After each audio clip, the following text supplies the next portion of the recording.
نبی کے لیے ممکن ہی نہیں کہ وہ خیانت کرے، اور جو خیانت کرے گا قیامت کے دن اس کو لے کر آئے گا جو اس نے خیانت کی، پھر ہر جان کو جو اس نے کمایا اس کا پورا پورا بدلہ دیا جائے گا اور وہ ظلم نہیں کیے جائیں گے۔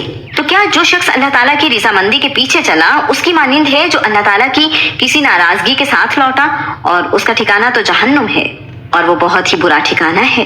وہ سب اللہ تعالیٰ کے یہاں ان کے الگ الگ طبقے ہیں، اور اللہ تعالیٰ خوب دیکھنے والا ہے اس کو جو وہ کرتے ہیں۔ بلا شبہ اللہ تعالیٰ نے ایمان والوں پر یقیناً احسان فرمایا کہ جب انہی میں سے ایک رسول ان میں مبعوث فرمایا جو انہیں اللہ تعالیٰ کی آیات پڑھ کر سناتا ہے اور انہیں پاک کرتا ہے اور انہیں کتاب و حکمت کی تعلیم دیتا ہے، حالانکہ بلا شبہ اس سے پہلے وہ یقیناً کھلی گمراہی میں تھے۔ اور کیا جب تمہیں ایک ایسی مصیبت پہنچی جس سے 2 گنی تم پہنچا چکے تھے تو تم نے کہا یہ کہاں سے آ گئی ہے؟ آپ کہہ دیں وہ تمہارے اپنے ہی پاس سے ہے، بلا شبہ اللہ تعالیٰ ہر چیز پر پوری طرح قدرت رکھنے والا ہے۔ اور جو مصیبت تمہیں پہنچی جس دن 2 جماعتیں آپس میں ٹکرائی تھی تو وہ اللہ تعالیٰ کے حکم سے تھی، اور تاکہ وہ مومنوں کو جان لے اور تاکہ انہیں بھی جان لے جنہوں نے منافقت کی، اور جن کے لیے کہا گیا آؤ اللہ تعالیٰ کی راہ میں جنگ کرو یا دفاع کرو۔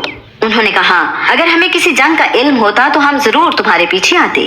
وہ اس دن ایمان سے زیادہ کفر کے قریب تھے۔ وہ اپنے منہ سے وہ بات کہتے ہیں جو ان کے دلوں میں نہیں ہے، اور اللہ تعالیٰ اس کو زیادہ جاننے والا ہے جسے وہ چھپاتے ہیں۔ یہ وہ لوگ ہیں جو خود بیٹھے رہے اور اپنے بھائیوں کے بارے میں کہا کہ اگر وہ ہماری مانتے تو نہ مارے جاتے۔